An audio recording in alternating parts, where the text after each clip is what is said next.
മറ്റ് ക്യാമറകളോ ഉപയോഗിച്ച് ഫോട്ടോയോ വീഡിയോ എടുക്കുവാൻ അനുവദിക്കുന്നതല്ല. ഇത്തരം പ്രവൃത്തികൾ ശ്രദ്ധയിൽപ്പെട്ടാൽ ഉത്തരവാദികളായവർക്കെതിരെ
നമുക്ക് നല്ല ഉറവാണ് അയ്യപ്പ ഡിവോട്ടീസിൻ്റെ.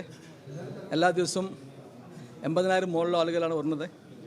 കഴിഞ്ഞ 2 ദിവസമായിട്ട് ഇത് 85,000 മുകളിലുണ്ട്. അതുമുമ്പ് 1,00,000 മുകളിലാണ് അയ്യപ്പ ഡിവോട്ടീസ് നമുക്ക് എല്ലാ ദിവസവും മല കയറുന്നുണ്ട്.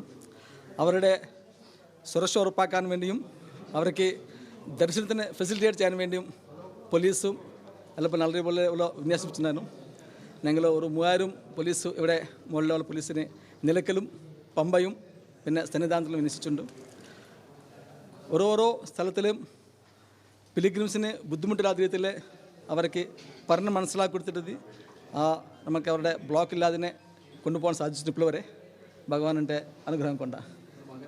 ഭഗവാന്റെ അനുഗ്രഹം അത് നമ്മുടെ ഹൈക്കോടതിയായിട്ട് ബാക്കി ദേവസ്വമായിട്ട് സംസാരിച്ചിട്ട് അതിന് ആവശ്യത്തിലുള്ള പൂജയ്ക്കായിട്ട് 30,000 അതേപോലെ 35,000 ആളുകളെ മാത്രമേ വെർച്വൽ ക്യൂ വഴി ഇപ്പോൾ നിലവിൽ എടുത്തിട്ടുള്ളൂ.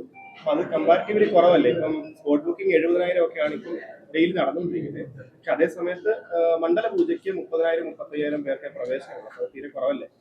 നമുക്ക് അതിനെ പറഞ്ഞത് നമ്മൾ ദേവസ്വം ബോർഡും ആയിട്ട് പിന്നെ ഹൈക്കോടതി നമ്മുടെ ആശയവും നടത്തിയിട്ട് ആവശ്യത്തിലുള്ള നടപടി സ്വീകരിക്കുന്നതിലേക്ക്. പക്ഷേ ഞാൻ ഒരു കാര്യം ഉറപ്പാക്കാൻ ഉദ്ദേശിക്കുന്നതാണ്, എല്ലാ ഭക്തന്മാർക്കും നമുക്കിവിടെ സുഖമായിട്ട് ഇത് തൊടാനുള്ള സൗകര്യം ഏർപ്പാട് ചെയ്യാൻ പറ്റിയിട്ടുണ്ടായിരുന്നു. അതൊരു നല്ലൊരു എന്താണ് ഭഗവാന്റെ അനുഗ്രഹം കൊണ്ട് ചെയ്യാൻ സാധിക്കുന്നു തോന്നുന്നു എനിക്ക്.